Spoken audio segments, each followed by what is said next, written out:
মাহে রমাজান আমাদের মাঝে বারবার আসে আর বারবার চলে যায়। আমরা কতটুকু সতর্ক হতে পারি? রমাজান আমাদের নিকটবর্তী হয় যাতে করে আমরা হেদায়েতের দীপ্ত নকিব জান্নাতের পথের পথিক হতে পারি। কিন্তু আমরা কতটুকু জান্নাতের পথে হাঁটলাম? আমরা কতটুকু জান্নাতের পথকে গ্রহণ করলাম? আমরা কতটুকু মাহে রমাজান থেকে নিজের পিছনের গুনাহ থেকে মুক্ত হতে পারলাম? রাসূলুল্লাহ সাল্লাল্লাহু আলাইহি সাল্লামের সিয়াম সম্পর্কে, কিয়াম সম্পর্কে, লাইলাতুল কদর সম্পর্কে যতগুলো হাদিসের বর্ণনা পাওয়া যায় সবগুলোতেই রাসূলুল্লাহ সাল্লাল্লাহু আলাইহি সাল্লাম দুইটা করে শর্ত দিয়েছেন। মান সামা রমাদান, মান কামা রমাদান, মাইয়াকুম লাইলাতুল কদরি। এই তিনটা হাদিসেরই দুইটা করে শর্ত, ঈমানান ওয়া ইহতিসাবান। ঈমান থাকতে হবে, নেকির আশা থাকতে হবে। তো আমরা ঈমানের কতটুকু নবায়ন করলাম? নেকির আশা কতটুকু জাগ্রত করতে পারলাম? যদি ঈমানই না থাকে, নেকির আশাই না থাকে, তো আমার সিয়াম তো রবের দরবারে কবুলযোগ্য হবে না। বা সিয়ামের মাধ্যমে গফির লাহু মা তাকাদ্দামা মিন যামবি, পিছনের গুনাহ থেকে যে মুক্ত হওয়া যায়, কিয়ামের মাধ্যমে পিছনের গুনাহ থেকে যে মুক্ত হওয়া যায়, লাইলাতুল কদরের মাধ্যমে ইবাদত বন্দেগীর মাধ্যমে পিছনের গুনাহ থেকে যে মুক্ত হওয়া যায়, তো আমার যদি ঈমানান ওয়া ইহতিসাবান এই দুটি বিষয়ে যদি আমার দুর্বলতা থাকে, আমার যদি ঈমানই না থাকে, নেকির আশা না থাকে, তাহলে কি আমি ফজিলত পাবো? অনেকগুলো প্রশ্ন থেকে যায়। মাহে রমাজান থেকে আমরা কি পেলাম, আমরা কি গ্রহণ করলাম? যদি একটু আমরা নিজেদের মধ্যে ক্যালকুলেশন করি তাহলে আমরা বুঝতে পারবো। দেখেন, ইসলাম বলেছে, রাসূলুল্লাহ সাল্লাল্লাহু আলাইহি ওয়াসাল্লাম বলেছেন, রমাজানের পরে ঈদের আনন্দ তো তাদের জন্যই যারা মাহে রমাজান থেকে নিজের পিছনের গুনাহগুলো মুক্ত করে দিতে পারবে, তাই না? মাহে রমাজানের সিয়াম পালনের মাধ্যমে, কিয়ামের মাধ্যমে, লাইলাতুল কদর জাগ্রত হওয়ার মাধ্যমে যারা পিছনের গুনাহ থেকে মুক্ত হতে পারলো, ঈদের আনন্দ তাদের জন্যই। কিন্তু আপনি দেখেন তো আমাদের মাঝে কি ঈদের আনন্দ তাদের জন্য কতটুকু না তার চাইতে বেশি যারা রাস্তায় ট্রাক ভাড়া করে, বক্স ভাড়া করে, গান বাজনা বাদ্যযন্ত্রের আয়োজন করে ঈদের আনন্দ তারা বেশি উদযাপন করে। কথা বুঝতে পারেন না মনে হয়? মানে আমাদের ইমানদার ভাইদের চাইতে কেন জানি আমার মনে হয় যে এদেশের মাটিতে যখন হিন্দুদের পূজা হয় বা অন্যান্য যারা ধর্মাবলম্বী আছে তাদের যে উৎসবগুলো হয়, তাদের চাইতে নামধারী মুসলমানরা ঈদের দিন বেশি গান বাজনার আয়োজন করে। তাদের তো পূজা মণ্ডপের মধ্যেই শুধুমাত্র গান বাজনা সীমাবদ্ধ থাকে, কিন্তু এমন কোনো মোড় নাই যে মোড়ে বক্স ভাড়া করে বখাটে ছেলেরা গান বাজনার আয়োজন করে না। এমন কোনো এলাকা নাই, রাস্তা নাই যে রাস্তাগুলোতে ট্রাক ভাড়া করে, পিকআপ ভাড়া করে, অটো ভাড়া করে।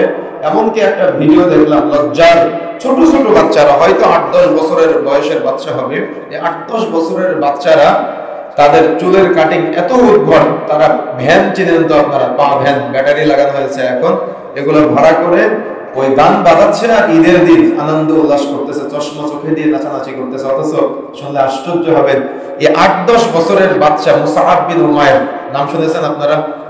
মুআজ মুহাফিজের ঘটনা যদি আপনারা শুনেন আশ্চর্য হবে। আপনার 8-10 বছরের বাচ্চা তারা রাস্তায় গান বাজনা বাদ্যযন্ত্রের আয়োজন করে। আর মুআজ মুহাফিজ সম্পর্কে সহিহ হাদিস আব্দুর রহমান ইবনে আওফ রাদিয়াল্লাহু তাআলা আনহু তিনি নিজে বলছেন যে বদরের যুদ্ধের দিন আমার ডান পাশে মুআজ, বাম পাশে মুহাফিজ, দুইজন দাঁড়িয়ে আছে, ছোট্ট বাচ্চা ছেলে। হাদিসের বর্ণনায় পাওয়া যায় হয়তো 9 থেকে 12 এর মধ্যে তাদের বয়স হতে পারে। তো মুআজ, মুহাফিজ আমার দুই পাশে দুইজন দাঁড়িয়ে থেকে বলতেছে, চাচাজি আব্দুর রহমান, আমাকে কি একটু আবু জাহালকে দেখিয়ে দিতে পারবেন? তো আব্দুর রহমান ইবনে আওফ বলতেছে, কেন ভাতিজা, তোমরা আবু জাহালকে দেখে কি করবা? তো বলতেছে, আমরা শুনেছি যে আবু জাহাল নাকি আমাদের নবী মুহাম্মদ সাল্লাল্লাহু আলাইহি সাল্লামকে গালি দিয়েছে। তো আব্দুর রহমান ইবনে আওফ তিনি হয়তো ভাবতেছেন যে এই ছোট্ট দুইটা বাচ্চা ছেলে তাদেরকে আবু জাহালকে দেখায় দিলে তারা আর কি বা করবে। তো যেই মুহূর্তে আব্দুর রহমান ইবনে আওফ তিনি নিজেই বর্ণনা করেছেন, তিনি বলছেন, আমি যেই মুহূর্তে তাদেরকে দেখলাম ওই যে ঘোড়ার পিঠে ঘুরে বেড়াচ্ছে ওটাই হলো আবু জাহাল। তো হাদিসের বর্ণনা এমনটাই, দুইজন বাস পাখির মতো দ্রুত গতিতে গিয়ে আবু জাহালকে তরবারি দিয়ে আঘাত করছে। তাদের চিন্তা চেতনা, তাদের পিতামাতা তাদের এমন কি শিক্ষা দিয়েছে, আর আমাদের পারিবারিক শিক্ষাগুলো, সামাজিক শিক্ষাগুলো কতটা অধঃপতনে চলে যাচ্ছে। মাহে রমাজান বারবার আসে আর মাহে রমাজান চলে যায়। সারা রমাজান মাস রাসূলের সুন্নাত দাড়িটা লম্বা করি, ঈদের দিন সকালে আবার রাসূলের সুন্নাত দাড়িটা কেটে তারপর ঈদের সালাত আদায় করতে যায়। সারা রমাজান মাস সিয়াম পালনের মাধ্যমে মাদক দ্রব্য থেকে আমরা বিরত থাকার চেষ্টা করি। তাহলে আমরা কি পেলাম রমাজান থেকে যে ঈদের দিন সকালেই আমার আপনার মাঝে আবার মাদক দ্রব্যের প্রবণতা ব্যাপক হারে বৃদ্ধি প্রাপ্ত হয়? তাহলে আমরা রমাজান থেকে কি গ্রহণ করলাম? মাহে রমাজানে হয়তো 2-4 জন মহিলা পর্দার সাথে রাস্তাঘাটে চলাচল করত। যদিও শেষের দিকে সেটা পাওয়া যায় না, রমাজানের শেষের দিকে এত মার্কেটের ভিড় পড়ে যায়, তারপরে রমাজান থেকে যে শিক্ষাটা নিয়েছিল, ঈদের দিন সকালে রাস্তাঘাটে বের হলে এটা যে কোনো মুসলমানের ঈদের দিন নাকি কোনো বিধর্মীদের কোনো অনুষ্ঠান, এটা বোঝা যায় না। তাহলে রমাজান থেকে আমরা কি গ্রহণ করলাম, রমাজান থেকে আমরা কি পেলাম? আমি মদিনায় যখন ছিলাম, আমি মালিক ফাহাদ গেটের পাশে আমাদের একজন দিনী ভাইয়ের খেজুরের দোকান আছে, তো ওখানে বসে আছি আসরের সালাত আদায় করার পরে। তো মদিনার একজন বোন, উনি আসছেন, সাথে ওনার বাচ্চা হতে পারে বা ছোট একটা ছেলে আছে ওনার সাথে। তো উনি ওই ছেলেকে নিয়ে জিজ্ঞাসা করতেছে, ছেলেকে দিয়েই দোকানদার যে দিনী ভাই আছে আমাদের, ওনাকে জিজ্ঞাসা করতেছে যে এই খেজুরের দাম কত, এই খেজুরের নাম কি। উনি দোকানদার ভাইয়ের সাথে কথা বলে না। তো খেজুর যেটা পছন্দ হলো, উনি ওনার বাচ্চাকে দিয়েই বলালো যে আমার এই খেজুরটা এতটুকু দরকার, যতটুকু পছন্দ হলো ততটুকু নিল, নেওয়ার পরে রিয়াল দেওয়ার সময় ওই বাচ্চাকে দিয়েই দিল। উনি দোকানদারের সাথে কথা বলে নাই, দোকানদারের সাথে কোনো আদান প্রদানও করে নাই। তো আমি কৌতূহলবশত আমাদের দিনী ভাই চট্টগ্রামের, ওনাকে জিজ্ঞাসা করলাম যে ভাই, মহিলা আপনার সাথে কথা বললো না কেন, কারণটা কি? আপনি বাইরে থেকে এসেছেন এই জন্য কি অহংকার করে কথা বললো না, বিষয়টা কিসে কি? আমাদের দিকে তো এমনটা নাই পরিবেশ। তো তখন উনি বলছে যে আব্দুল্লাহ ভাই, বিষয়টা হলো যে মদিনার মহিলারা এতটাই পরহেজগার, এতটাই ধার্মিক, যাতে করে তাদের কণ্ঠের পর্দার বরখেলাপ না হয়, এই জন্য তারা পরপুরুষের সাথে কথা বলে না। সুবহানাল্লাহ। কিন্তু আমার আপনার রমাজান থেকে কি শিখলাম? রমাজানে শেষের দিকে যখন ইতিকাফে বসা দরকার, যে সময় লাইলাতুল কদর তালাশ করা দরকার, সেম একই সময়ে আপনি আর আপনার স্ত্রী আর আপনার মেয়ে বাজারে গিয়েছেন, আপনি দেখা যাচ্ছে বোকার মতো দাঁড়িয়ে আছেন, আর আপনার স্ত্রী আর আপনার মেয়ে দোকানদারের সাথে ভাইয়া ভাইয়া করতে করতে দরদাম করতেছে। এটাই কি রমাজানের শিক্ষা? আমরা কি রমাজান থেকে এই শিক্ষাটা গ্রহণ করলাম? তাহলে আমরা কি শিক্ষা অর্জন করলাম? আমরা বিভিন্ন জায়গাতে দেখছি আমাদের মুসলিম ভাইয়েরা নির্যাতিত, নিষ্পেষিত, নিপীড়িত। ইসলাম থেকে আপনি যত দূরে সরে যাবেন, কখন আপনার উপর আঘাত চলে আসবে আপনি বুঝতে পারবেন না। মানবতা বর্তমানে নাই, মানবতা শূন্য, মূল্যবোধ জিরো। মানুষের মাঝে মাহে রমাজান 50 বার আছে, আপনার জীবনে 50 বছর যদি বয়স হয়, 50 বার আপনি রমাজান পেয়েছেন, আর রমাজান চলে গিয়েছে, আর আপনি কল্পনা করেছেন আগামী রমাজান আসবে, তারপর আমি পরিবর্তন হব। তো পৃথিবীতে কি এমন কোন বহু ব্যক্তি নাই যারা আগামী রমাজানের আশায় থাকতে থাকতে তাদের রূপটা বের হয়ে গেছে? নাই কি এমন কেউ? বহু ব্যক্তি আছে পৃথিবীতে। আমাদের যত সফলতা, সকল সফলতার সমাপ্তি ঘটবে মৃত্যুর মাধ্যমে। মৃত্যুর আগে যদি আমরা মানবতার শিক্ষা অর্জন করতে না পারি, আমরা তো বহু বক্তার মুখে, বহু বক্তব্য, বহু জীবনে শুনেছি যে ওই যে যুদ্ধের প্রান্তরে একজন পানি না খেয়ে আরেকজনকে দেওয়ার চেষ্টা করেছিল, দেওয়ার কথা বলেছিল, শুনেছেন না? কত চমৎকার চমৎকার করে বক্তারা বলে থাকে। কিন্তু ইসলামের এই মানবতার শিক্ষা কি আমরা গ্রহণ করতে পেরেছি? ইসলামের এই মূল্যবোধের শিক্ষা কি আমরা গ্রহণ করতে পেরেছি? মনে রাখার চেষ্টা করবেন, মূল্যবোধ একটা অদৃশ্য বিষয়, যা দেখা যায় না। মূল্যবোধ আপনি কখনো দেখতে পাবেন না, এটা অদৃশ্য বিষয়, মানুষের অন্তরে থাকে। এই মূল্যবোধ যদি জাগ্রত না হয় বা মূল্যবোধের যদি অবক্ষয় হয়, তাহলে ওই পরিবার, ওই সমাজ, ওই রাষ্ট্র, ওই দেশ, ওই জাতি ধ্বংসপ্রাপ্ত হয়ে যাবে। যে জাতির মধ্যে মূল্যবোধ নাই, যে জাতির মাঝে আদর্শ নাই, যে জাতির মাঝে মানবতা নাই, ওই জাতি কখনো কল্যাণকামী হতে পারে না, ওই পরিবার কখনো কল্যাণকামী হতে পারে না, ওই ব্যক্তির মাধ্যমে কখনো কল্যাণ আশা করা যায় না। মনে রাখার চেষ্টা করতে হবে, মূল্যবোধ কিন্তু কখনো পরিমাপ করে দেখা যায় না। যেমন মূল্যবোধ আপনি দেখতে পারবেন না, এটা অন্তরের বিষয়। সেম একই ভাবে আপনি মূল্যবোধ কখনো পরিমাপ করতে পারবেন না। এজন্য আপনি ব্যবসায়ী হন, আপনি চাকরিজীবী হন, আপনি বাড়িতে বসে থাকা ব্যক্তি হন, আপনি ইবাদত গুজার হন, আপনি যেই হন না কেন, প্রত্যেকটা ক্ষেত্রে মূল্যবোধ যদি আমার আপনার মাঝে না থাকে, তাহলে মুসলমানিত্ব বোধ যেটা আমাদের আছে, মুসলমানিত্ব বোধ যে অপমানিত হবে, অপদস্থ হবে, লাঞ্ছিত হবে আমার আপনার মাধ্যমে। কেন? আমরা তো মুসলিম নামে নামকরণ করি, কিন্তু ইসলাম তো আমাদের এসে শিক্ষাগুলো দেয় নাই, যে শিক্ষার সাথে আমরা বর্তমানে সংশ্লিষ্ট আছি। ইসলাম যে শিক্ষাগুলো দিয়েছে মূল্যবোধের, সেই শিক্ষাগুলো আমাদেরকে গ্রহণ করতে হবে। যদি আপনি গ্রহণ না করেন, তাহলে দেখবেন পৃথিবীর ধনী ধনী রাষ্ট্রগুলা প্রত্যেকের হাতে একটা করে বাটন রেখে দিয়েছে, প্রত্যেকের হাতে একটা করে বাটন আছে। তাদের সবসময় টার্গেট, যদি আমাদের বিরুদ্ধে কেউ কিছু বলে, আমাদেরকে নিয়ে যদি কেউ চোখ রাঙায়, তাহলে বাটনটা টিপ দিব, ওইখানে যত কোটি কোটি মানুষ থাকুক না কেন, লক্ষ লক্ষ মানুষ থাকুক না কেন, তারা মারা গেলে কোনো যায় আসে না, তাই না? যত ধনী ধনী রাষ্ট্র আছে সবার হাতে বাটন আছে, বাটনগুলো চাপ দিবে। এরকম বাংলাদেশের মতো কত বাংলাদেশ তো মানে নিঃশেষ হয়ে যাবে, আপনি বুঝতে পারবেন না। তাদের পরিকল্পনা বহু আছে। আপনি দেখেন ফিলিস্তিনের মতো জায়গায় মুসলিমরা কিভাবে নির্যাতিত, মায়ানমারের মতো জায়গায় কিভাবে মুসলিমরা নির্যাতিত, পৃথিবীর বহু দেশের বহু উদাহরণ দিলে আমরা বুঝতে পারবো যে যত আমরা মূল্যবোধ থেকে দূরে সরে যাব, যত আমরা ইসলামের শিক্ষা থেকে দূরে সরে যাব, যত আমরা মানবতা থেকে দূরে সরে যাব, তত যারা বর্তমানে নামধারী মানবতার ধরাধাস আছে তারা কিন্তু আমাদের উপরে চেপে বসবে। এজন্য আমাদেরকে শিক্ষাগুলো অর্জন করতে হবে। আর আমরা পৃথিবীতে এমন এক পরীক্ষার মধ্যে আছি যে পরীক্ষার প্রায় 999 জন পরীক্ষার প্রশ্ন, তার মানে 1000 জন, তার অধিকাংশ, তার মানে 1000 জনই কিন্তু পরীক্ষার প্রশ্ন সম্পর্কে অবগত, পরীক্ষার প্রশ্নের উত্তর সম্পর্কে অবগত, কিভাবে তারা উত্তরের জ্ঞান আহরণ করবে সেটা সম্পর্কে অবগত, কিন্তু আবার 999 জন ফেল করে। এজন্য আমরা যেন ওই ফেলের কাতারে না যাই, আমরা যেন পাশ করা যে একজন, ওই একজনের কাতারে আমরা থাকতে পারি। এই জন্য আমাদের মাহে রমজান আমাদের মাঝে আসে আমাদের কিছু রিমাইন্ডার দেওয়ার জন্য, আমাদের পরিবর্তনের জন্য, কিন্তু আমরা পরিবর্তন হতে পারি নাই, আমাদের পরিবারকে পরিবর্তন হতে পারি নাই। এমনকি আপনারা শুনলে আশ্চর্য হবেন, সারা রমজান মাস সিয়াম পালন করে ঈদের সালাত আদায় করতে যায় কিন্তু ফজরের সালাত আদায় করে না। বহু আছে এরকম। এই জন্য আমাকে আপনাকে মানবতা, মূল্যবোধের পাশাপাশি দিনের চূড়ান্ত উৎস, চূড়ান্ত শিক্ষাগুলো যদি আমরা গ্রহণ করতে না পারি, তাহলে কিন্তু আমরা কখনো সফলতা অর্জন করতে পারবো না। পৃথিবীর কে কখন কোন দিক থেকে আমাদের নিয়ন্ত্রণ করবে আমরা বুঝতেই পারবো না। এজন্য চতুর্মুখী জ্ঞানের দরকার। দিনের জ্ঞানের পাশাপাশি চতুর্মুখী দুনিয়াবী যে জ্ঞানগুলো আছে এগুলো আমাদেরকে অর্জন করতে হবে এবং আমাদের জাগ্রত হয়ে দুনিয়াতে চলাচল করার প্রচেষ্টা চালাতে হবে। দেখেন, মানবতার অবক্ষয় বা মূল্যবোধের অবক্ষয় যতগুলো আছে তার মধ্যে আমি 5টি পয়েন্ট প্রথমে নোট করেছি। তার মধ্যে একটা হলো ধর্মহীন শিক্ষা ব্যবস্থা। যে শিক্ষা ব্যবস্থার মাঝে ধর্ম নাই, ওই শিক্ষা ব্যবস্থা আপনি যত প্রণয়ন করবেন, যত বাস্তবায়ন করবেন, তত আপনি আপনার সমাজে মানবতা জাগ্রত হোক, আপনি এটা কখনো ওই শিক্ষা ব্যবস্থা থেকে পাবেন না যে শিক্ষার মাঝে ধর্ম নাই। ধর্মহীন শিক্ষা ব্যবস্থা কখনো মূল্যবোধ জাগ্রত করতে পারে না। এই জন্য মূল্যবোধ জাগ্রত করতে হলে অবশ্যই শিক্ষার সাথে সাথে ধর্মের সংশ্লিষ্টতার দরকার আছে। আপনি হয়তো ভাবতেছেন ক্লাস 2 এর একটা বাচ্চার ব্রেনের মধ্যে আপনি এমন একটা শিক্ষা প্রতিষ্ঠানে দিয়েছেন, সেখানে গেলে আপনার সন্তান শিখতেছে আতা গাছে তোতা পাখি, ডালিম গাছে মৌ, এত ডাকি তবু কথা কও না কেন বউ। আপনি হয়তো এটা নিয়ে গবেষণা করেন নাই, কিন্তু ইসলাম নিয়ে যারা গবেষণা করে, যারা বিশেষ করে শিক্ষানুরাগে আছে, তারা এই বিষয়গুলো নিয়ে গবেষণা করে এভাবে বের করেছে আমাদের ব্রেনে নেগেটিভ পজিটিভের ধারণা দেওয়ার জন্যই কিছু ব্যক্তি সবসময় তৎপর থাকে।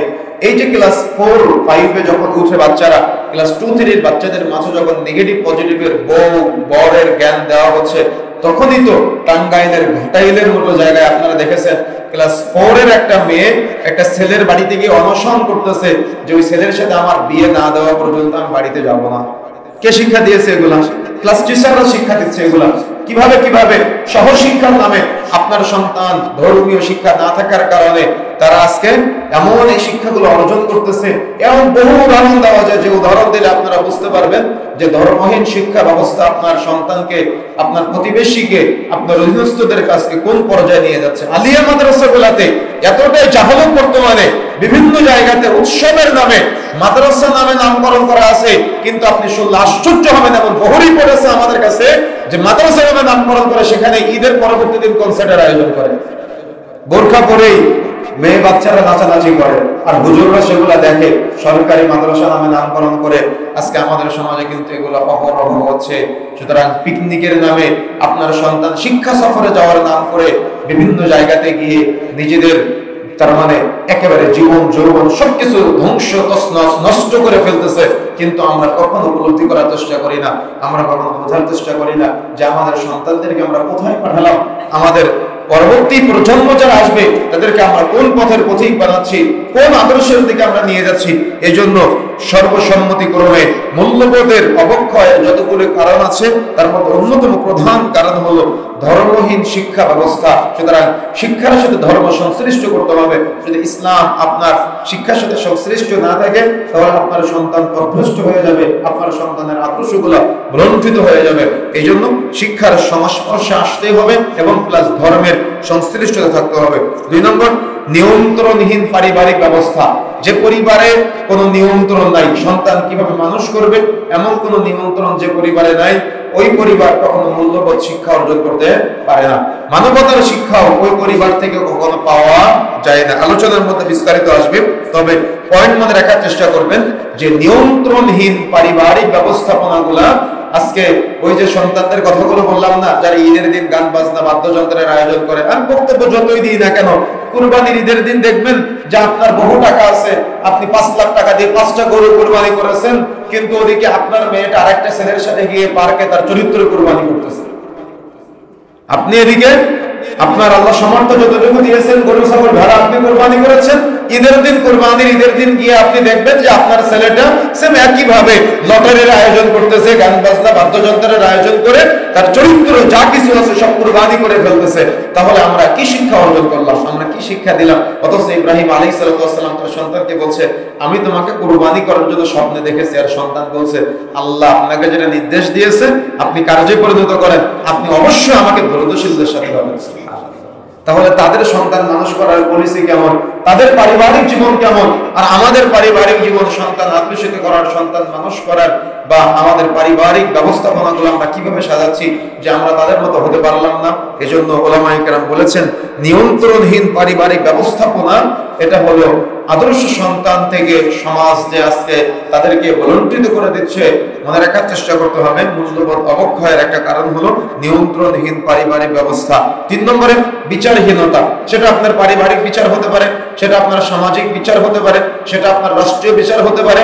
এই 3টা ধাপের বিচারহীনতা যদি কোনো সমাজে, কোনো পরিবারে, কোনো রাষ্ট্রে থাকে, তাহলে ওই পরিবার, ওই সমাজ, ওই রাষ্ট্র কখনো মানবতা শিখতে পারে না। বরং যদি সমাজে থাকে, চুরি করলে হাত কেটে দেওয়া হবে, জেনা করলে দেখা যাচ্ছে যদি কোনো বিবাহিত নারী জেনায় লিপ্ত হয় তাকে রজম করা হবে, হত্যা করা হবে, হিট ঢেল পাথর মেরে মেরে তাকে হত্যা করা হবে। তারপরে দেখা যাচ্ছে অবিবাহিত যদি কেউ জেনায় লিপ্ত হয় তাকে বেত্রাঘাত করতে হবে। এরকম ইসলামের যতগুলো বিধান আছে শাস্তি আরোপের ক্ষেত্রে যদি আমরা এগুলা পালন করতে পারি, তাহলে দেখবেন যে সমাজ আদর্শ সমাজে পরিণত হবে। শুধুমাত্র ইসলামের যে চূড়ান্ত বিধানগুলো আছে এগুলোর পাশাপাশি দেখা যাচ্ছে কোনো একটাকে কেন্দ্র করে কোনো একটা গ্রাম্য পর্যায়ের বিচার সালিশ বলেন, পারিবারিক পর্যায়ের বিচার সালিশ বলেন, রাষ্ট্রীয় পর্যায়ের বিচার সালিশ বলেন, সবগুলো একটা মীমাংসার জন্য বছরের পর বছর একজন ব্যক্তি সে হত্যা করে নাই, বুঝেন না মনে হয়, একজন ব্যক্তি সে হত্যা করে নাই, এই হত্যা করে নাই প্রমাণ করতে 10 বছর সময় চলে যায়। কথা কি বুঝতে পেরেছেন? এই সমাজ কখনো আদর্শিত হতে পারে না, এই সমাজ কখনো মূল্যবোধ জাগ্রত করতে পারে না, বা এই পরিবার, এই ব্যক্তি জীবন, এই আদর্শহীন রাষ্ট্র কখনো দেখা যাচ্ছে একটা আদর্শ সমাজ, একটা আদর্শ জাতি কখনো উপহার দিতে পারে না। এই জন্য ওলামায়ে কেরাম বলেছেন বিচারহীনতা মূল্যবোধ অবক্ষয়ের অন্যতম একটা কারণ। এই জন্য বিষয়টাকে প্রতি আমাদের গুরুত্ব দিতে হবে। 4 নম্বরে প্রচার মাধ্যম যেগুলো আছে, দেখা যাচ্ছে তিলকে তাল বানানো, সত্যকে মিথ্যা বানানো, মিথ্যাকে সত্য বানানো। তারপরে একজন ব্যক্তি যদি ছোট কোনো অপরাধ করে সেই অপরাধকে বিশাল অপরাধে পরিণত করা, তাহলে এগুলা প্রচার মাধ্যমগুলোর এখন বড় একটা পাঠ হয়ে দাঁড়িয়েছে। তার মানে কোনো একটা নিউজ যদি এদিক ওদিক থেকে উল্টাপাল্টা করে দিতে পারে, তাহলে সে মোটা অঙ্কের টাকা ইনকাম করতে পারবে, আর যাকে নিয়ে নিউজ করলো তার কোনো এক পর্যায়ে আত্মহত্যা করা ছাড়া তার কোনো পথ থাকে না। এমন একটা পরিবেশ হয়েছে আমাদের প্রচার মাধ্যমগুলা, হলুদ সাংবাদিকতা, হলুদ মিডিয়া। সুতরাং আর এখন তো আমাদের মোবাইলগুলোতে রিলস ভিডিও, ইউটিউব, টিকটক, ফেসবুকের বিভিন্ন রিলস ভিডিওতে কে কাকে নিয়ে কিভাবে কি পচায়, কে কাকে কিভাবে কি বলে, কেউ ওয়াইলুল্লিকুল্লি হুমাযাতিল লুমাযা, এই শিক্ষাটা কারোর কাছে নাই। এই জন্য মানুষ মানুষের সামনে অপমান করতেও ছাড়ে না, মানুষ মানুষের পিছনে নিন্দা করতেও ছাড়ে না। অথচ আল্লাহ রাব্বুল আলামিন বলছেন মানুষ মানুষের সামনাসামনি অপমান করতে পারবে না, মানুষ মানুষের পিছনে অপমান করতে পারবে না। অথচ পারিবারিক কোনো একটা সমস্যা, সুবিধা অসুবিধা দেখা যাচ্ছে নিজেরাই নিয়ন্ত্রণ করা যায়, কিন্তু সেটা কিভাবে লক্ষ লক্ষ কোটি কোটি মানুষের কাছে পৌঁছে যাচ্ছে, তার জীবন যৌবন দুনিয়া সবকিছু ধ্বংস হয়ে যাচ্ছে। এই জন্য প্রচার মাধ্যম যদি কখনো তাদের মাঝে মূল্যবোধ না থাকে, তাহলে যে সমাজের প্রচার মাধ্যমগুলা এই মূল্যবোধহীন শিক্ষাগুলো ছড়ায়, ওই সমাজের মানুষের মাঝে কখনো মূল্যবোধ পাওয়া যায় না। তারপরে অন্যতম গুরুত্বপূর্ণ একটা বিষয় 5 নম্বর, সেটা হলো পর্নোগ্রাফি। পর্নোগ্রাফি শুধুমাত্র যে উলঙ্গপনা এমনটা নয়। পর্নোগ্রাফি বলতে আপনি হয়তো ভাবতে পারেন সবচেয়ে লজ্জার বিষয়কে জানেন, আমি বললাম না যে ঈদের আনন্দটা তাদের জন্য যারা রমাজান থেকে শিক্ষা অর্জন করে পিছনের গুনাহ থেকে মুক্ত হতে পারবে। কিন্তু আপনি কি জানেন আপনার মসজিদের নিচের কোনো এক কারেন্টের খুঁটিতে, আপনার বাড়ির নিচের পাশের কোনো এক কারেন্টের খুঁটিতে আপনি এই মুহূর্তে তাকিয়ে থাকবেন, আপনি দেখবেন রমাজান উপলক্ষে, তার মানে ঈদুল ফিতর উপলক্ষে, ঈদুল আজহা উপলক্ষে অমুক সিনেমা বের হয়েছে। বুঝেন না মনে হয়? তার মানে উপলক্ষটা কি বলেন তো? উপলক্ষ ঈদুল ফিতর, উপলক্ষ ঈদুল আজহা। তাহলে আমরা কোন পর্যায়ে পৌঁছে গিয়েছি? কেমন মুসলমান? নাম হলো ঈদ উপলক্ষে, নাম হলো ঈদুল ফিতর উপলক্ষে, নাম হলো ঈদুল আজহা উপলক্ষে, অথচ এই ঈদের সাথে পুরোটাই বিপরীত, পুরোটাই উল্টা। অথচ তাদেরকে আমরা মুসলিম নামে নামকরণ করে তাদেরকে আমরা আইডল মনে করি। আপনার স্ত্রীটা তা ওই নষ্ট মেয়ে যে আছে তার মতো পোশাক করতে চায়, আপনার ছেলেটা ওই দেখা যাচ্ছে নষ্ট ছেলে যে আছে তার মতো চুলের কাটিং করতে চায়, অথচ আপনি আপনার পরিবারে আবার এগুলো প্রমোটও করেন। কথা বুঝেন না মনে হয়? কিয়ামতের আগে জেনা ব্যবচার বেড়ে যাবে মানে কি? মানুষ শুধু শারীরিক জেনা করবে না, চোখের জেনা হতে পারে, হাতের জেনা হতে পারে, অন্তরের জেনা হতে পারে। তার মানে ড্রয়িং রুমের মধ্যে আপনি বসে আছেন, আপনার ছেলে বসে আছে, আপনার বাবা বসে আছে, আপনার দাদা বসে আছে, সবাই আপনারা একসাথে বসে বসে টিভির দিকে তাকিয়ে আছেন। নগ্ন নারীটা যখন চলে আসে আপনি অন্তরে যে খারাপ পরিকল্পনা করেন, আপনার বাবা একই কল্পনা করে, আপনার পরিবারের প্রত্যেক সদস্যরা একই পরিকল্পনা করে অন্তরে। তাহলে আমরা কি পারিবারিক ভাবে আমাদের সমাজের মানুষ ভুলণ্ঠিত হচ্ছে না? তারা কি জেনায় লিপ্ত হচ্ছে না? মাহে রমজানের মতো সময় আপনার স্ত্রী সিরিয়াল দেখা ছাড়ে নাই। বুঝেন না মনে হয়? কথা বুঝতে পেরেছেন? তাহলে রমজান থেকে আমরা কি শিক্ষা অর্জন করলাম? রমজান থেকে আমাদের পরিবারকে আমরা কি শিক্ষা দিলাম? যে মাহে রমজানের মতো চমৎকার মুহূর্ত, রহমত, বরকত, মাগফিরাতপূর্ণ সময়েও আমরা আমাদের পরিবারকে আদর্শিত করতে পারলাম না। সুতরাং এই পর্নোগ্রাফির ছায়াতলে আমাদের পরিবার ধ্বংস হয়ে যাচ্ছে, সমাজ ধ্বংস হয়ে যাচ্ছে, দেশ ধ্বংস হয়ে যাচ্ছে। কতটা লজ্জার, কতটা তার মানে কষ্টের, প্রতিটা মুসলিমের জন্য কতটা বেপর। তার মানে আজকের এই ঢাকার বুকে চমৎকার মসজিদ, তার মানে এই মসজিদকে বিশেষ করে কয়েকটা মসজিদ আছে ঢাকার, যে মসজিদগুলোতে, যে মসজিদগুলোকে মানুষ আলহামদুলিল্লাহ আইডল মনে করে, যে মসজিদগুলোকে মানুষ গ্রহণযোগ্য মসজিদ মনে করে, যে গ্রহণযোগ্য মসজিদগুলোর মধ্যে আপনাদের মসজিদ একটা। এই মসজিদ থেকে আমি সংশ্লিষ্ট পর্যায়ে যারা আছে তাদের কাছে আহ্বান জানাতে চাই যে আপনারা অশ্লীলতার সাথে সংশ্লিষ্ট আছেন, এটা আপনাদের ব্যক্তিগত অপরাধ, কিন্তু আপনারা এই নষ্টামি সিনেমাগুলোর নামের সাথে ঈদের নামটা সম্পৃক্ত করবেন না। বুঝেন না মানে আমার কথাটা? ঈদুল ফিতর নামটা সম্পৃক্ত করবেন না, ঈদুল আজহা নামটা সংশ্লিষ্ট করবেন না। এটা যদি আপনার আমার ব্রেনে জাগ্রত না হয় তাহলে কিন্তু আমাদের নিজেদের মাঝেও মানবতা নাই, আমাদের নিজেদের মাঝেও কিন্তু মূল্যবোধ নাই। তার মানে কতটা আমরা অধঃপতনের অতল গহ্বরে চলে গেছি যে আপনি একজন ইমানদার, পরহেজগার, তাকওয়াশীল, আল্লাহওয়ালা ব্যক্তি থাকার পরেও আমরা কখনো পর্যন্ত এগুলা নিয়ে কোনো কথা বলার প্রয়োজন মনে করি না। তার মানে কতটা অধঃপতনে চলে গিয়েছে যে একটা সিনেমার প্রচার হচ্ছে, নষ্টামের প্রচার হচ্ছে, মাইকিং পর্যন্ত বিভিন্ন গ্রাম অঞ্চলে করে থাকে যে ঈদুল ফিতর উপলক্ষে অমুক দেখা যাচ্ছে নষ্ট ছেলের অমুক সিনেমা বাজারে এসেছে, তোমরা সবাই সিনেমা দেখতে চলে আসো। আর এদেরকে আপনারা আইডল মনে করেন, এদেরকে আপনারা মডেল মনে করেন, আর এদের আদর্শে পরিবার সাজাতে গিয়ে আপনারা শুনে আশ্চর্য হবেন পরিবারে এত তালাক আর তালাক। তার মানে আমাদেরকে সপ্তাহে 2-1 দিন বসা লাগে এই তালাকের মশালার মীমাংসা করে দেওয়ার জন্য, এত পরিমাণে তালাক। এমনকি আলেম ওলামাদের পরিবারেও তার মানে কোনো ছাড় নেই, শুধুমাত্র সমাজ, তার মানে পারিবারিক সম্পর্কগুলো নষ্ট হয়ে যাচ্ছে। কেন? এই শুধুমাত্র ওই সিনেমার মধ্যে ওই যে মেয়েটাকে যেভাবে দেখে স্বামী তার স্ত্রীকে ওভাবে পেতে চায়, ওই ছেলেটাকে যেভাবে দেখে স্ত্রী তার স্বামীকে ওভাবে পেতে চায়। কিন্তু ওগুলো তো সাজানো নাটক, ওভাবে তো পরিবার পাওয়া যাবে না, ওভাবে তো পরিবার মিলবে না। ওগুলো লিখিত জাস্ট অভিনয় করে, ওভাবে কি পরিবার চলে? কিন্তু যখন ওভাবে পরিবার সাজাতে চাই তখন তো পরিবারে সাজাতে পারে না, বা পরিবারে ওভাবে পায় না। তখন কি হয়? তখন সমাজ ধ্বংস হয়ে যায়, দেশ ধ্বংস হয়ে যায়, পরিবারগুলা তালাক আর তালাকের প্রবণতা ছড়ায়। এই জন্য আজকে এখান থেকে আমরা দায়িত্বহীন ভাষায় বলে যেতে চাই, মনে রাখার চেষ্টা করতে হবে সংশ্লিষ্ট ব্যক্তিদের কাছে যদি আমাদের কথা কখনো পৌঁছায় তাহলে আর পৌঁছানোর চেষ্টা করতে হবে যাতে করে কখনো এই সিনেমার প্রচারের সাথে ঈদুল ফিতর নামটা সংশ্লিষ্ট না থাকে, সিনেমার প্রচারের সাথে, নাটকের প্রচারের সাথে ঈদুল আজহার সংশ্লিষ্টতা কখনো যেন না থাকে, সেদিকে আমাদের খেয়াল রাখতে হবে। যারা এই বড় বড় পর্যায়ে দায়িত্বশীল আছেন, আপনাদেরকে আমরা দৃষ্টি আকর্ষণ করে বলতে চাই, এগুলোর সাথে যেন আর কখনো আমাদের ইসলামের সাথে, আমাদের মূল্যবোধের সাথে কখনো এই নষ্টামি, অশ্লীলতা, বেহায়াপনা, নাটক সিনেমার কখনো নাম সংশ্লিষ্টতা না থাকে, সেদিকে আমাদের খেয়াল রাখতে হবে। দেখেন, যদি আমরা মূল্যবোধ জাগ্রত করতে পারি তাহলে উপকার কি হবে।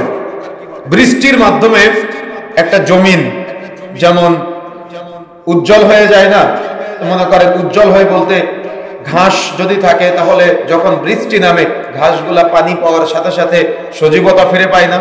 তো যখন আপনি ইসলামের ছায়াতলে আসবেন, কোরআনকে বলা হয়েছে নূর, ইসলামকে বলা হয়েছে নূর মানে আলো, নূর মানে আলো। ফালাক, সূরা আল ফালাকের ফালাক শুনেছেন না আপনার? ফালাক মানে হলো উষা, মানে ফজরের থেকে সুবহে সাদিক, যখন আমরা ফজরের সালাত আদায় করি না, ফজরের সালাতের ওয়াক্ত যখন হয়, এই ওয়াক্ত হওয়ার মুহূর্ত থেকে যখন পর্যন্ত আলোয় আলোকিত পৃথিবী না হয় ততক্ষণ পর্যন্ত এই সময়কে বলা হয় ফালাক।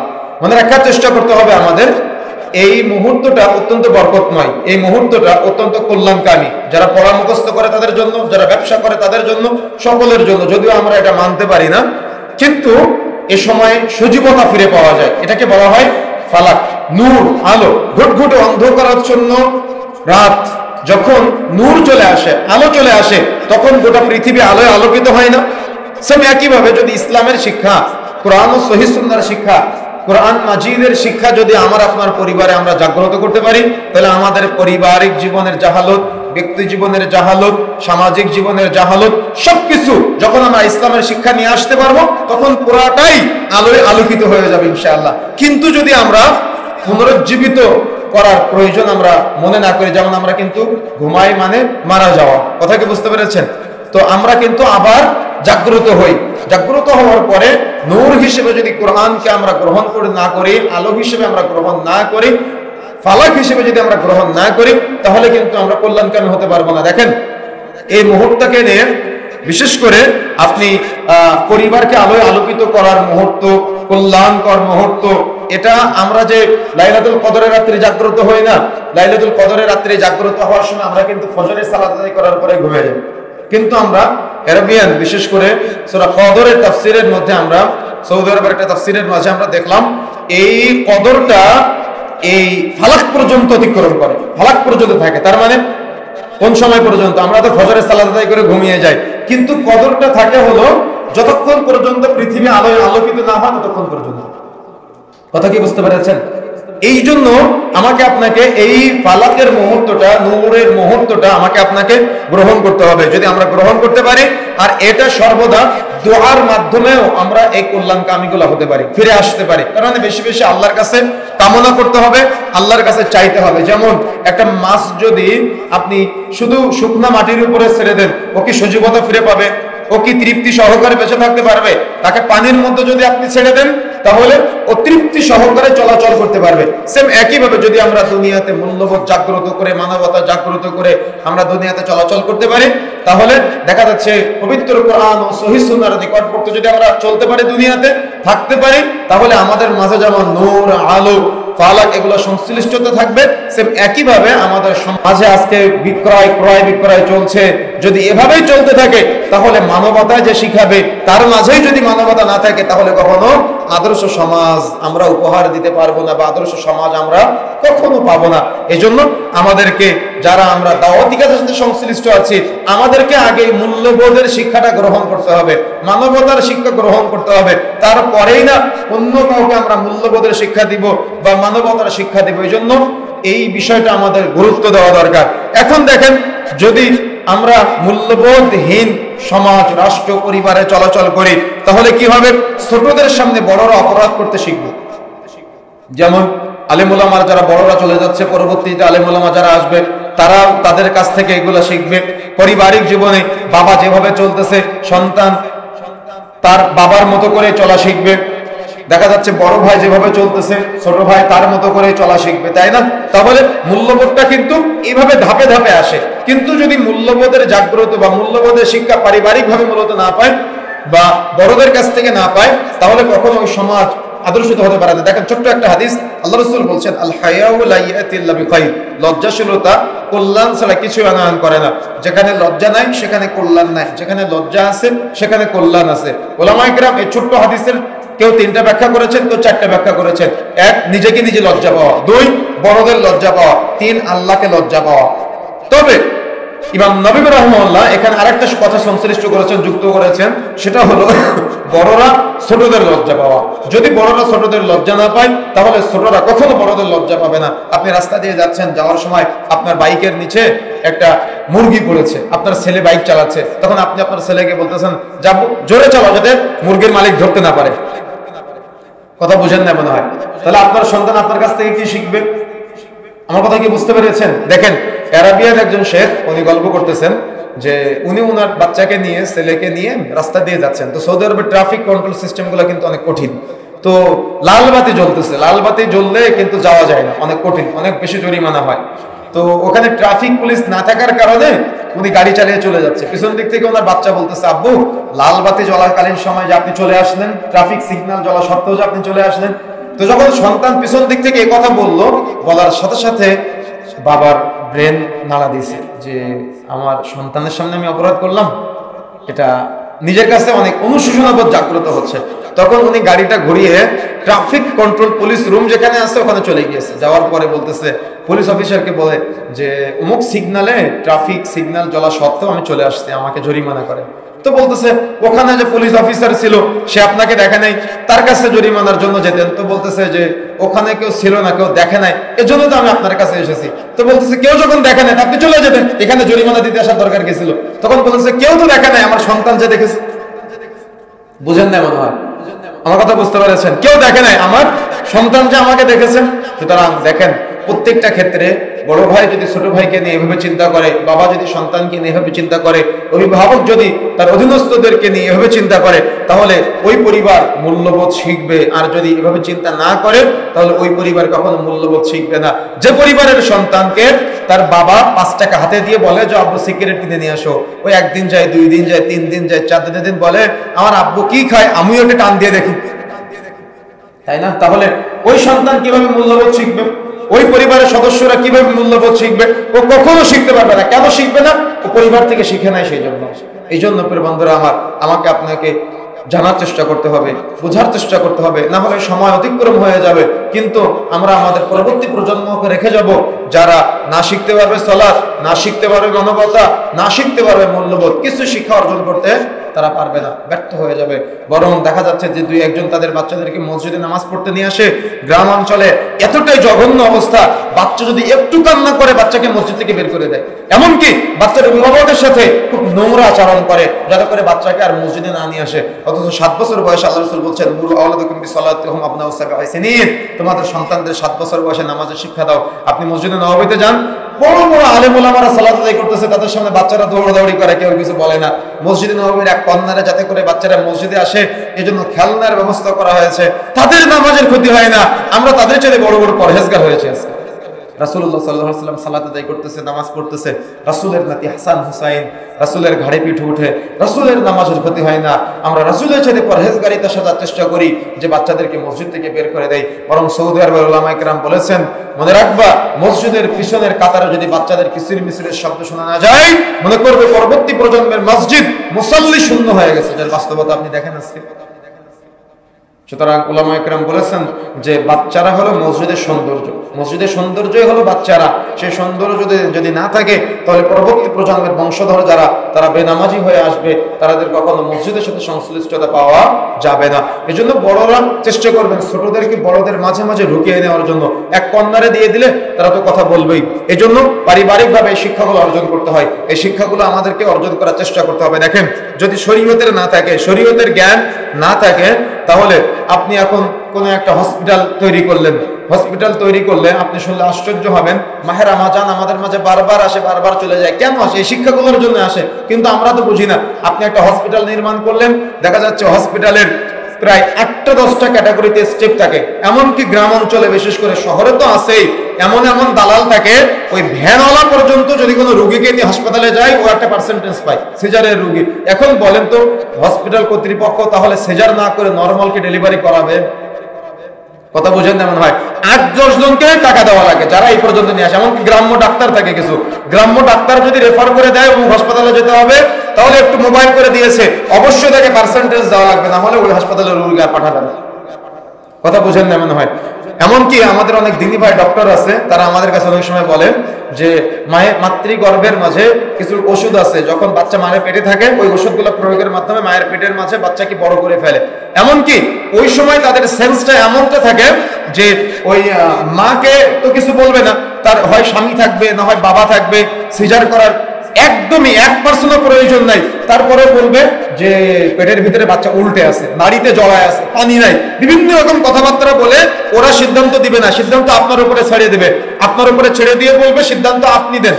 সিদ্ধান্ত কিন্তু তারা দিবে না, সিদ্ধান্ত আপনি দিচ্ছেন যে সিজার করার জন্য, অথচ 1% সমস্যা নাই। আপনি এখানে আসার জন্য হয়তো 2-3টা মাধ্যম এসেছেন, এরা সবাই একটা করে পার্সেন্টেজ পাবে, আপনি যে এখানে ভর্তি হয়েছেন কিন্তু আপনি বুঝতেই পারবেন না।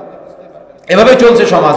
এখন যদি রামাজান আমাদেরকে এই শিক্ষাগুলো দেয় যাতে করে আমরা এই শিক্ষা, তার মানে এই জাহালতের সাথে জড়িত না থাকি, কিন্তু রামাজান তো বারবার আসে আর বারবার চলে যায়, আর আমাদের মাঝে এই প্রবণতা থেকেই যায়।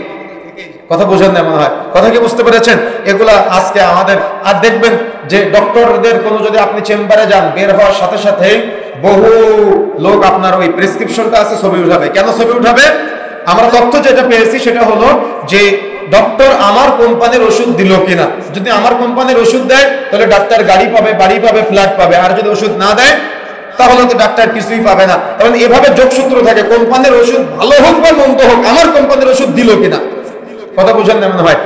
একটা পরীক্ষারও দরকার নাই, 10টা পরীক্ষা দিবে সিরিয়ালে, যতগুলো পরীক্ষা যে হসপিটাল থেকে আপনি করাবেন ওই প্রত্যেকটা পরীক্ষার যে টাকাগুলো আপনি পেমেন্ট করবেন তার একটা করে পার্সেন্টেজ ডক্টরের আমল নামায় চলে যাবে।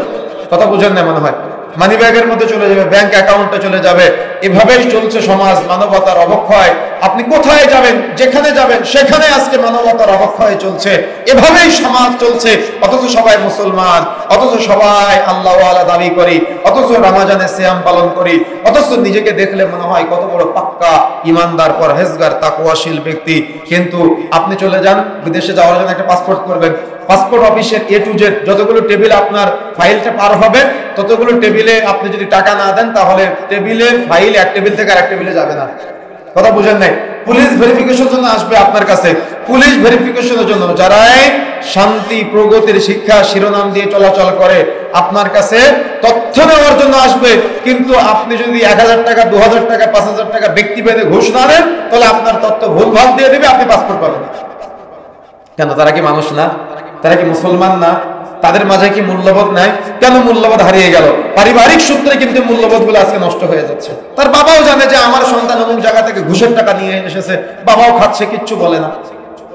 কথা বুঝেন না মানে? মাও খাচ্ছে, কিচ্ছু বলে না, স্ত্রীও খাচ্ছে, কিছুই বলে না। চলছে তো চলছে, এভাবে এই মূল্যবোধের অবক্ষয় সমাজে চলছে। যতই বক্তব্য দেন, জুমার খুতবা শুনলাম, বাড়িতে যাওয়ার পরে হুজুর তো হুজুরের মতো বলে গেল, আমি মানব কতটুকু। চিন্তা এভাবেই চলে যায় আমাদের, এভাবেই রমজান চলে যায়। কখন না জানি মৃত্যু চলে আসবে আর পৃথিবীর সকল সফলতার সমাপ্তি ঘটে যাবে মৃত্যুর মাধ্যমে। আর আল্লাহ রাব্বুল আলামিন বলছেন, আলহাকুমুত তাকাসুর, প্রাচুর্যের প্রতিযোগিতা তোমাদের দুনিয়াতে মোহচ্ছন্ন করেছে, হাত্তা যুরতুমুল মাকাবির, যতক্ষণ পর্যন্ত না তোমরা কবরে যাবে ততক্ষণ পর্যন্ত তোমাদের আরো চাই, আরো চাই, এই প্রবণতা থাকবে। ডাক্তার ভাইরা রাগ করিয়েন না, আমাদের দিয়ে শুরু করেছিলাম যে কথা বলছি। এরপরে দেখেন, আপনি কোন একটা NID কার্ড করতে যাবেন, আপনি ভূমি অফিসে যাবেন, আপনি যেখানেই যান না কেন দেখেন, বিশেষ করে ভূমি অফিসগুলোতে একটা জমি রেজিস্ট্রি করার জন্য কতটা টেবিলে যে আপনার ঘুষ দেওয়া লাগে, কতটা টেবিলের, তার মানে এটার সিগনেচারের জন্য। বিশেষ করে আমাদের একজন দিনী ভাই ছিল উত্তর সিটি কর্পোরেশনে, ও গল্প করতেছে সে যখন দিন বুঝতো না এমনও পর্যায়ে গেছে যে একটা সিগনেচারের বদলে লক্ষ লক্ষ টাকা পাওয়া যেত। বুঝেন না মনে হয়? এখন ওই প্ল্যানটা ভালো হোক মন্দ হোক, ভুল হোক আর ঠিক হোক, এটা দেখার বিষয় না। তার মানে লক্ষ লক্ষ টাকার বিনিময়ে সিগনেচার পাওয়া যায়, অনুমোদন পাওয়া যায়। তাহলে এই সমাজে কিভাবে আপনি আদর্শিত সমাজ গড়তে চান? কিভাবে? রমজান বারবার আসবে, রমজান বারবার চলে যাবে, কিন্তু আমাদেরকে এগুলা থেকেই যাবে। আপনার ব্যবসা হলো একটা ডুপ্লিকেট ব্যবসা। শিশু খাদ্য আপনি তৈরি করেন, কিন্তু শিশু খাদ্যের কোনো কিছু আপনি দেন না। একটা জুস তৈরি করেন, লিখেছেন আমের জুস, কিন্তু সেটা পুরোটা কুমড়া দিয়ে বানানো, কেমিক্যাল দিয়ে বানানো। কিন্তু এই যারা অধিকার সংশ্লিষ্ট কর্তৃপক্ষ আছে, দেখা যাচ্ছে যে আপনি যখন তাদের কাছে কোনো সার্টিফিকেট নিতে যাচ্ছেন, কিছু টাকা দিলেই সব মাফ। কথা বুঝেন না মনে হয়, আপনি একটা ট্রেড লাইসেন্স পেয়ে যাবেন, কিন্তু পুরাটাই ভুয়া। কথা বুঝেন না মনে হয়, কথা কি বুঝতে পেরেছেন? এগুলো চলছে, সমাজে চলছে। আজকে পুঁজিবাদী অর্থনীতি, সুদভিত্তিক অর্থনীতি, আপনি একটা ব্যবসায়ীকে কিভাবে উপরে উঠানো যায়, কিভাবে ব্যবসায়ীকে কিভাবে ধস নামানো যায়, এই পুরো পলিসি ব্যাংক কর্তৃপক্ষগুলো আজকে জানা আছে। বুঝেন না মনে হয়, কথা কি বুঝতে পেরেছেন? পুরো পলিসি জানা আছে, কখন কার জীবন ধ্বংস করে দিবে, কখন কার জীবন গড়ে তুলবে, এটা আপনি বুঝতে পারবেন। একটা 1 কোটি টাকা লোন পাস করতে গেলে ম্যানেজারকে 10 লাখ টাকা দেওয়া লাগে। কথা বুঝেন না মনে হয়। এর সাথে সাথে সুদ তো আছেই। এগুলা সমাজে এই সুদভিত্তিক অর্থনীতিগুলা বহু ব্যবসায়ী আছে, তাদেরকে পথে নামিয়ে দিয়েছে। এভাবে এই প্রলোভন দেখিয়ে মানুষদেরকে, যদিও টুপি পরে আছে, যদিও দাড়ি রেখে মুখে, কিন্তু আপনি বুঝতেই পারবেন না যে কিভাবে তারা আপনার অর্থনীতিকে, কিভাবে তারা আপনার একেবারে এই অর্থ নামক আল্লাহর দেওয়া নিয়ামতকে সুদের সাথে সংশ্লিষ্ট করে আপনার ব্যবসাকে হারামে পরিণত করে দিচ্ছে, এবং আপনি আপনার দিন দুনিয়া সবকিছু ধ্বংস করে ফেলতেছেন। এগুলো আপনারাও জানেন, আমরাও জানি, কিন্তু কেউ উদ্যমী না। প্রত্যেকে নিজের জায়গায় অটুট থাকার চেষ্টা করে, আর সবাই ভাবে যে দুনিয়াতে আমি তো আজীবন বেঁচে থাকবো। সবাই ভাবে এটা। ইহসাবু আন্না মালাহু আখলাদা, তারা মনে করে তাদের এই দুনিয়ার যা কিছু করতেছে আজীবন তাদেরকে অমর করে রাখবে, আজীবন তাদেরকে বাঁচিয়ে রাখবে, আজীবন তাদেরকে সফলতা দান করবে। আর আল্লাহ বলছেন কাল্লা, কখনো না, লায়ুনবাতান্না ফিল হুতামা, তারা হুতামা নামক জাহান্নামে নিক্ষিপ্ত হবে। ওমা আদরাকা মাল হুতামা, মুহাম্মদ তুমি কি জানো সেই হুতামা নামক জাহান্নাম কি জিনিস? নারুল্লাহিল মুকাদা, সেটা হলো আল্লাহর তৈরি প্রজ্বলিত আগুন। আল্লাতী তাত্তালিউ আলাল আফিদা, যে আগুন তাদের হৃদয়কে চূর্ণ করে দিবে, আত্মা ফাটিয়ে দিবে, আত্মা গলিয়ে দিবে। ইন্নাহা আলাইহিম মুসাদা, যেটা হলো আবদ্ধভাবে তাদেরকে জ্বালানো হবে। ফি আমাদিন মুমাদ্দাদা, জাহান্নামীদেরকে জাহান্নামে ঢোকানোর পরে দরজায় খুঁটি কেটে দেওয়া হবে, যাতে করে তারা বের হতে না পারে। আল্লাহ সুবহানাহু ওয়া তাআলা কথা বলছেন।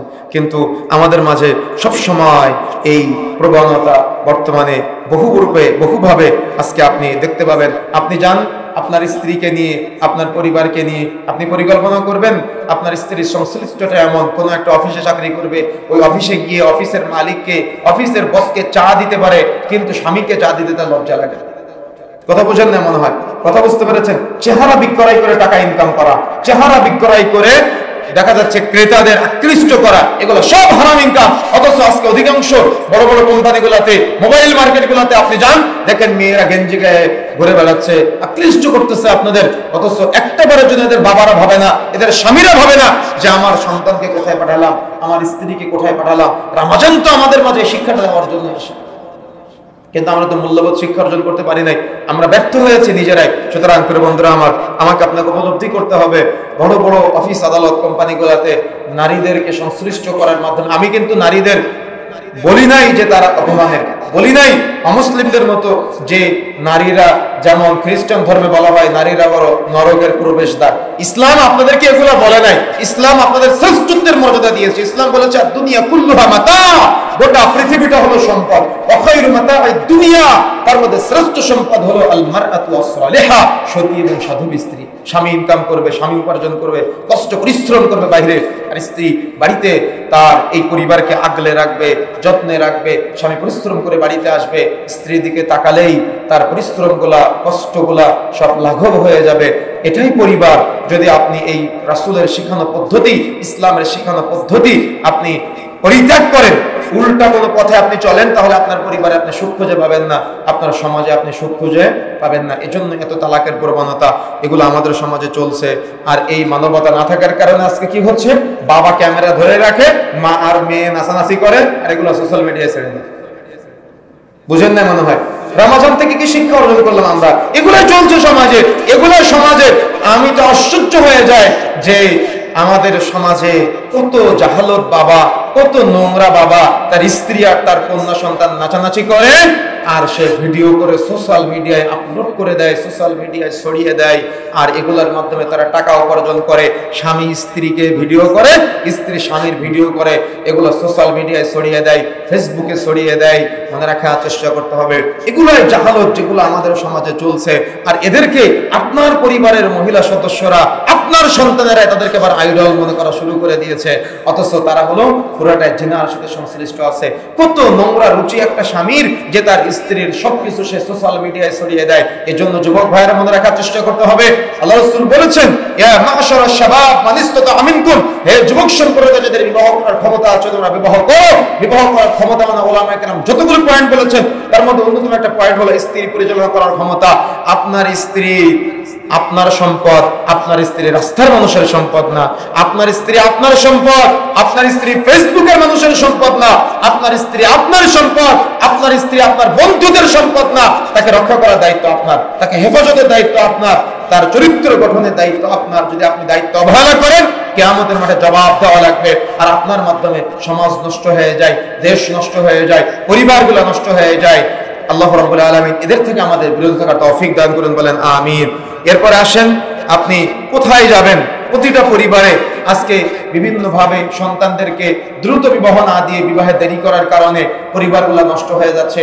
যতক্ষণ পর্যন্ত আপনি আপনার সন্তানকে দ্রুত বিবাহ না দিবেন, আপনার সন্তান উপযুক্ত বয়স হওয়ার পরে যদি আপনি বিবাহ না দেন, তাহলে সৌদি আরবের সবচেয়ে বড় ফতোয়া লাজনাত দায়মার ফতোয়া অনুযায়ী যে আপনার সন্তানকে উপযুক্ত বয়স হওয়ার পর যদি আপনি বিবাহ না দেন, বিবাহ বহির্ভূত সে যত গোপন পাপ করবে প্রত্যেকটা পাপের একটা করে ভাগ বাবা মার আমলনামায় লিপিবদ্ধ হবে।